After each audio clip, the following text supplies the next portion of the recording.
What's up guys, RascalRyan521 here, and today we're going to be doing my review of Solo, a Star Wars story. This is going to be a spoiler review. I saw it earlier today. I took a couple hours, kind of process my thoughts on it, and I feel like I'm ready to kind of delve into it. So let's get started right away with the characters.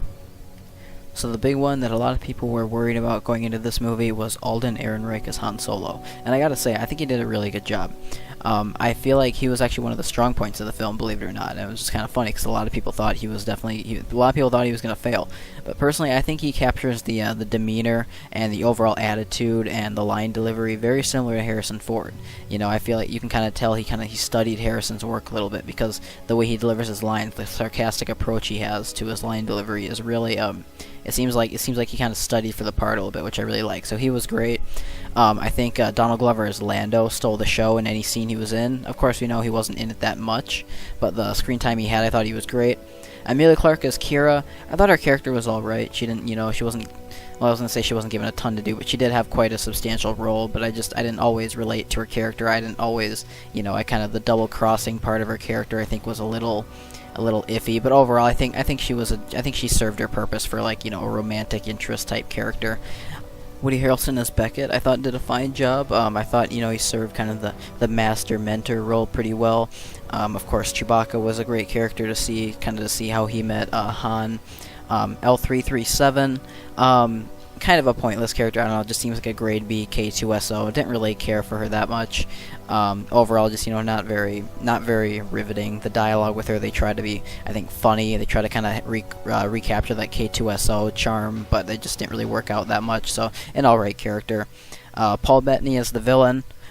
Painfully generic. Really good actor. Of course, in the Avengers, playing Vision and everything, great actor. But just in this movie, he just kind of plays generic. Main bad guy that they have to defeat at the end. Didn't really care for him that much. Overall, the acting, I would say, is definitely a strong point in this film. I feel like a lot of the actors bring their A game, and even though some of the lines, some of the dialogue, may not always be perfect, I think the actors do the best that they can with it.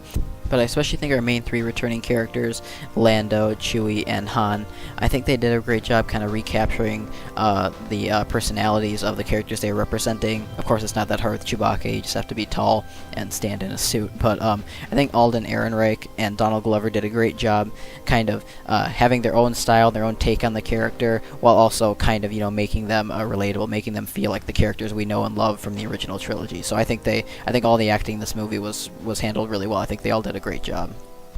As far as standout scenes go, we're going to cover both good and bad.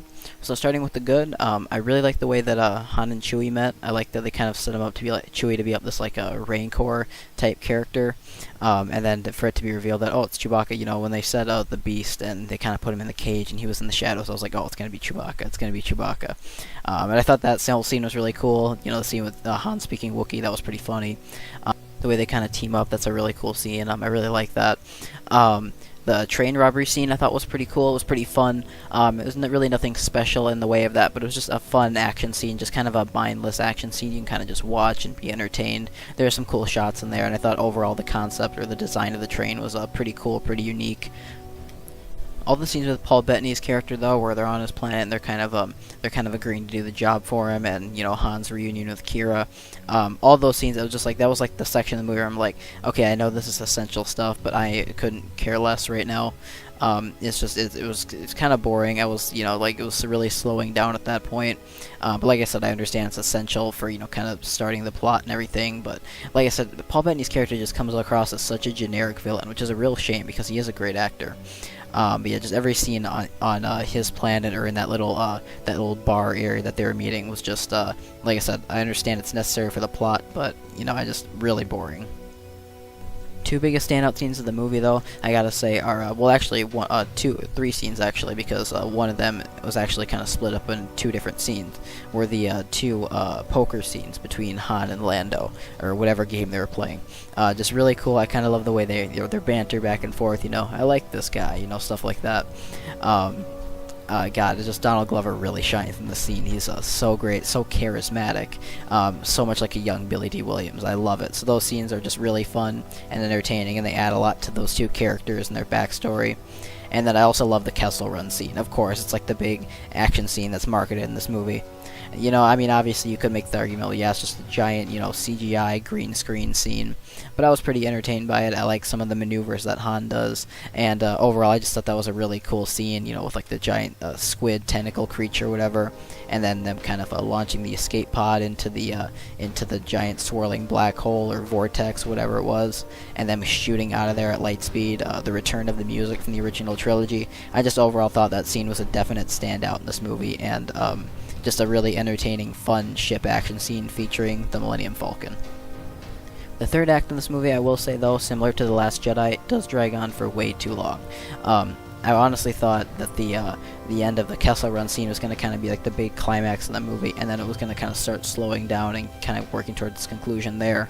But no, that was just like the end of the second act, that scene. So, but yeah, just kind of the whole ending thing, you know, with all the double crossing, like, you know, this really is the vials of what, I don't even remember what it was they were transporting, but this really is it. No, it's not. You know, I know that you're double crossing me. Oh no, these really are the real ones. Just all the double crossing and just kind of how overly convoluted it got towards the end, I thought was unnecessary.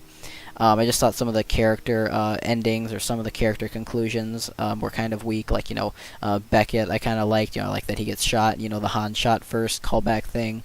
I love the scenes with, like, Lando, you know, the callback to the Leia and Han, but instead him saying, "I hate you," and then Han saying, "I know" back. I thought that was a really funny scene when they're looking at, like, the destroyed Falcon. So that seems really funny. Funny scene in the movie, hands down, goes to right before the Enfys Nest confrontation when Han says, you know, "Snapping my fingers." I got like 30, whatever number he says, armed people or armed men in that ship that'll come out and save us at the snap of my fingers, and then Lando just flies away in the Falcon. I thought that was really funny. I laughed out loud quite a bit when that happened. So that was just a really funny scene.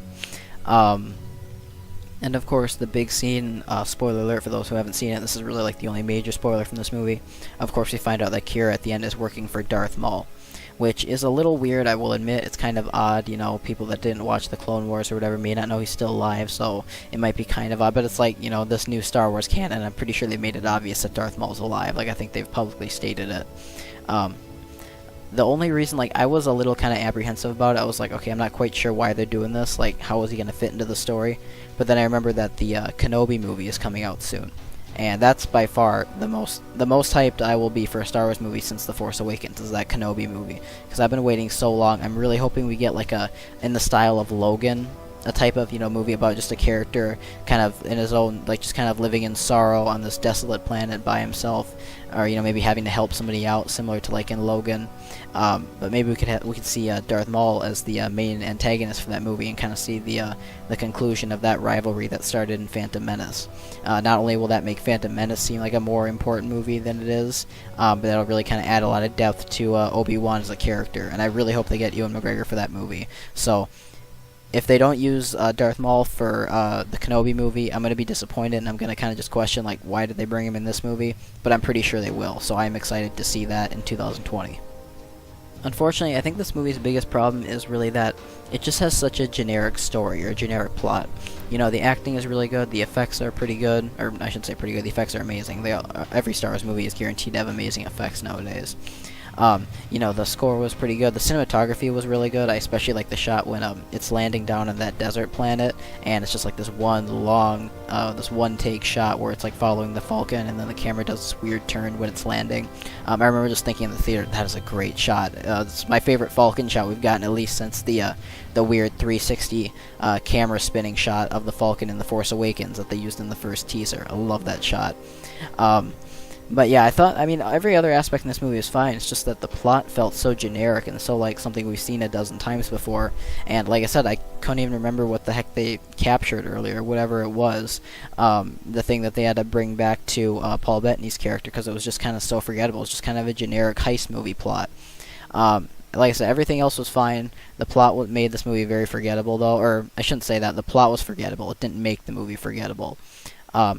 I don't know if this really will be that memorable of a movie. I don't know if I'll ever have the desire to watch this movie again. I feel like it was decent. I had fun with it. I don't think I wasted my time watching it all. I think it was worth watching. However, I don't think you need to go out and rush out and see this in theaters. I feel like you could go. I feel like I would recommend Infinity War and Deadpool 2 both over this, which is funny because I'm normally more of a Star Wars guy than a superhero guy, but I thought those were slightly better movies. I'd give it like a 7 out of 10. Pretty decent movie, you know, nothing terrible, nothing special. Just kind of, you know, in between. Just, you know, a good, fun Star Wars movie. Could have been better, but, you know, it's fine for what we got. So, I'm really hoping they don't oversaturate us with Star Wars content, because it is starting to feel like, it is unfortunate we're starting to get more, I don't want to say subpar, but we're starting to get more average Star Wars movies. You know, movies that kind of movies that don't really have that Star Wars magic to them that a Star Wars movie should. So I really hope we're not heading down that route. I'm really hoping they fix things that they screwed up in Episode 8 with Episode 9 coming out next year, and I'm super excited for that Kenobi movie coming out in 2020. That has the potential to be one of the best Star Wars movies of all time. I am super excited, especially if they get back Ewan McGregor. Cannot wait. So let me know what you guys thought of Solo. Like I said, I thought it was good, not great, not bad, just kind of average, just okay, a decent movie. You know, it's fine for what it is. So let me know what you guys thought of it down in the comments, and I will see you later, guys. Peace out.